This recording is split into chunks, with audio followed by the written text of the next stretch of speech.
Hora de comentar sobre o novo episódio de Superman and Lois. Olá, olá, olá, bom dia, boa tarde e boa noite. Está começando mais um Cine Tavão e eu, Moá, sou o Tavão mais uma vez para falar de uma série de super-herói. Mais uma vez aqui para falar de Superman and Lois, episódio 2. E como eu havia avisado no vídeo anterior, esse vídeo terá spoilers. Tanto do final do último episódio, como desse episódio mesmo terá certos spoilers. Muito bem, o outro episódio estabeleceu a família do Superman e da Lois Lane ali em Smallville. E tem algumas tramas já rolando ali. Existe um misterioso inimigo que se revelou ser Luthor, mas não é o mesmo Lex Luthor da CW. E existe a revelação de que o filho que tem os poderes do Superman é o Jordan Kent, que é o garoto que tem mais problemas com ansiedade, e ele é um pouco problemático e impulsivo. No último episódio, ele beijou uma garota ali e arranjou toda uma confusão que no final ele usou visão de calor. E isso aí abre toda uma porta e toda uma problemática para ser resolvida pelos pais, né? Pelo Clark e pela Lois. E a Lois também tem uma trama bem interessante aqui. Ela ainda está no planeta diário e ela está questionando esse corporativo que chegou em Smallville, porque ele dará empregos, mas ele vai explorar eles, não dar direitos e dar um salário abaixo do mínimo. Esse é um ponto bem interessante que continua aqui no segundo episódio. Existe todo um desenvolvimento a respeito da Lois Lane sendo essa jornalista intrépida, querendo expor todos esses males. Porém, todos esses males dessa corporação, dessa exploração de trabalho, estão sendo até que apoiados por uma parcela não muito entendida, que está doida por ter emprego e está abraçando a oportunidade. Isso é uma temática bem atual e eu acho que o Brasil vai se identificar bastante com essa subtrama da Lois. É bem interessante o jeito como eles trabalham isso, e existe toda uma questão desse mesmo corporativo ser também detentor do planeta diário e tudo mais. Ele é o responsável por todos os cortes, né, e demissões que teve no primeiro episódio, onde inclusive o Clark Kent foi demitido. E eles trabalham muito bem a ideia da censura. Eles reescrevem uma matéria da Lois Lane, o que a faz largar o planeta diário e pegar essa matéria que ela tem e levar para outro jornal menor. Isso deve ter repercussões enormes aqui. Todo mundo sabe que a Lois Lane, ela sempre foi uma queridinha no planeta diário. Ela ganhou um monte de prêmios e sempre teve a liberdade que precisava para lançar suas matérias. Porém, aqui envolve aquela coisa do capitalismo ao redor do jornalismo e limitando as próprias ambições e os direitos que ela tem como jornalista. Do lado do Superman, tem um arco bem interessante ali. Como ele percebe que o Jordan tem os poderes que ele tem, ele resolve que ele não vai na aula naquele dia, que ele está passando por problemas, e o leva à Fortaleza da Solidão, onde está lá um holograma, né, a inteligência artificial do Jor-El, e explica toda a história de Krypton, toda a história da mitologia do Superman para Jordan Kent. Mas também é nesse ponto que o Clark descobre que ele é frágil, o Jordan. Não se sabe ainda o tanto de poder que ele tem, pode ser basicamente um terço ou menos que isso. Ele não tem o que é o suficiente para se tornar um Superman como Clark. Ou seja, o que parecia uma chance do Jordan se aproximar dessa figura gigantesca que é o Clark Kent, acaba indo pelos ares, porque realmente não há como ter outro Superman como Clark. Ele é realmente único. Ao mesmo tempo que tá rolando isso, lá na escola, o irmão do Jordan, né, o John, ele sofre muito bullying e opressão daqueles que estavam envolvidos na história do episódio anterior, em toda essa festa aí. O Jordan, né, beijou uma garota que já tinha namorado. E tem toda essa questão aí do John sofrer pelas ações impulsivas do irmão. Isso rende uma certa tensão depois no episódio, uma rivalidade ali que acho que deve ser desenvolvida ao longo da temporada. Não só uma rivalidade, mas uma aproximação. Ambos são muito diferentes e ambos têm visões muito opostas do mundo, mas ambos estão totalmente ligados, tanto pela família como por diversos círculos sociais em que eles vivem. Acho que vai render um drama bem legal. Por enquanto tá uma questão jovial, interessante. É um bom drama teen envolvendo heróis e famílias americanas, né? E do lado do Superman, a gente tem toda essa trama sendo desenvolvida desse Capitão Luthor, porque esse cara é um problema constante, atacando todos os lugares. Toda hora o general, o pai da Lois, vai lá e chama o Superman para entrar em ação. É legal, tem aquela cena burocrática de ação, né? Mais ou menos no mesmo tempo do episódio anterior. Apesar dessa série não ser formulaico ao estilo CW, ele tem sim uma fórmula. Mas eu não vejo isso como um problema. Por enquanto tá tendo um bom equilíbrio disso. Você tem a trama da Lois, Superman, dos garotos, pum, ação ali lá perto dos seus 20 minutos finais. É uma luta bem legal, com muitos paralelos e referências, né, a Homem de Aço. Ele luta com ele num lugar totalmente afastado da população, porém ele acaba tendo que interromper a luta porque ele tem que impedir a nave ali desse Capitão Luthor que vai destruir um monte de vidas, que tá com uma bomba lá.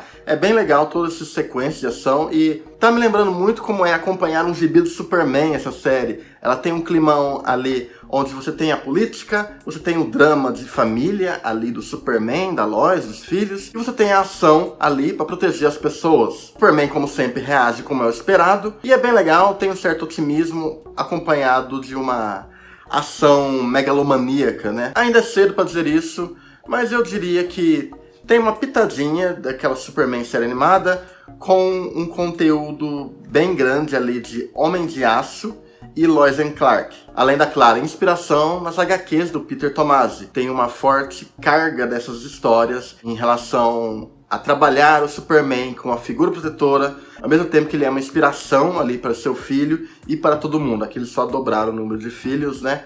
Acho que para ter uma dinâmica de super filhos, sem usar o Damian Wayne, enfim. Fizeram adaptações aqui, né, como sempre fazem, mas tá interessante e o formato tá bem divertido de acompanhar, tá bem prazeroso. Eu gosto também que a história consegue fugir de alguns clichês de séries da CW, que é o dos personagens brigarem sem motivo algum, darem várias voltas só para enrolar episódios. Isso não acontece aqui, eles se resolvem muito bem, o Clark e a Lois, eles sempre se entendem, eles têm uma parceria, eles têm desavenças, mas eles sempre conseguem entrar em um certo entendimento. Eu gostei disso, isso tem muito a cara desses dois. A parte que onde tem mais atrito mesmo fica entre os irmãos, mas isso é até aceitável pelo fato de serem tão opostos os dois, e os fatos das ações de um influenciar na do outro. Seja o Jordan se sentindo inferior pelo John ter todas as qualidades possíveis semelhantes ao Clark, ou o fato do John sofrer pelas ações impulsivas e descontroladas do Jordan. Tem uma relação de atrito e aproximação bem legal, e por enquanto eles conseguem maneirar em qualquer vício de linguagem das séries da CW. A grande surpresa mesmo do episódio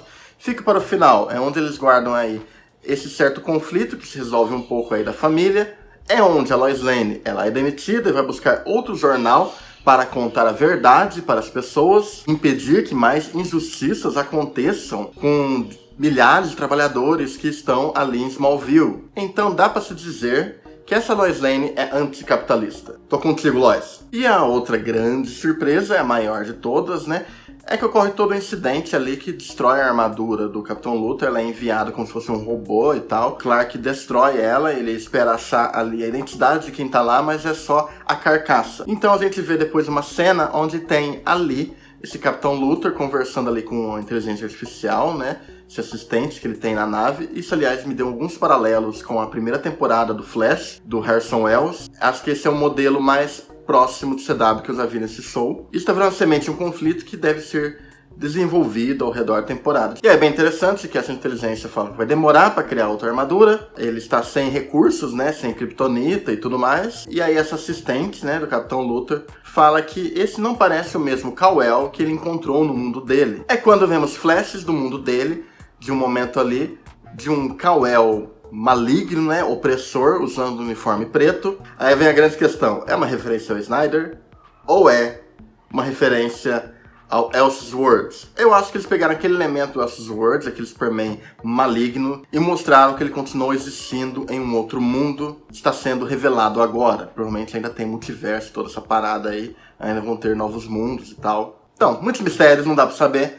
Mas a inteligência fala que ele não é o mesmo Kal-El, mostra esse Kal-El maligno, com um uniforme preto, matando um monte de gente. Pode ser um shade, uma indireta, né, pro Superman mal, de todas as teorias que tinham ali, do Snyder Cut e tal, que seria controlado pelo Darkseid, daquele universo do pesadelo e tal. Eu acho que não é por aí não, gente. Sempre teve um Superman maligno em diversas narrativas pertencente a um universo paralelo. Isso aqui é uma conexão clara com aquela versão do Elseworlds. Um crossover bem legal, aliás, bem simples, direto e divertido. E tem esse elemento lá, é um elemento que não foi mais usado e parece que ele foi usado aqui como motivação desse Luthor. Aí eu não sei se ele saiu daquele mundo ou se o mundo dele foi destruído, mas o que parece aqui é que ele está cego de ódio e com a missão de acabar com esse Superman. Ele fala que não, ele ainda não é aquele Superman.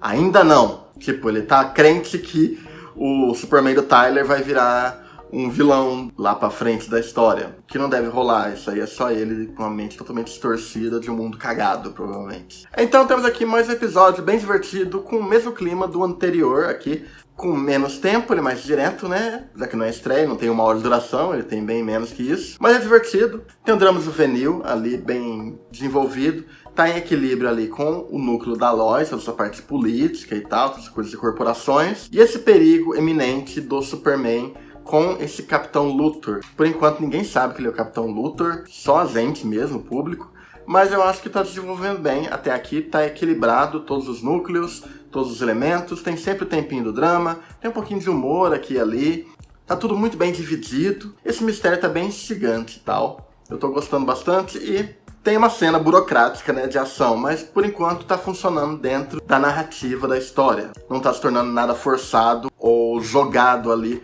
porque precisa ter ação, porque é uma série de super-heróis, né, gente? Mas por enquanto não me parece uma fórmula ruim. Parece uma fórmula, realmente, mas não me parece uma escolha ruim da série seguir essa fórmula. Então é isso, minha gente. Isso aqui foi a review aqui de Superman and Lois, episódio 2. Espero que tenham gostado aqui da review. Se você gostou, dá seu like. Se não gostou, dá dislike, né? Faça como preferir. Se quiser apoiar o canal, confira na descrição do vídeo. Estarão ali as formas de me apoiar. Se você quiser, né? Então é isso. A gente se vê na próxima review de Superman and Lois. E a gente se vê por aqui. Até mais e falou!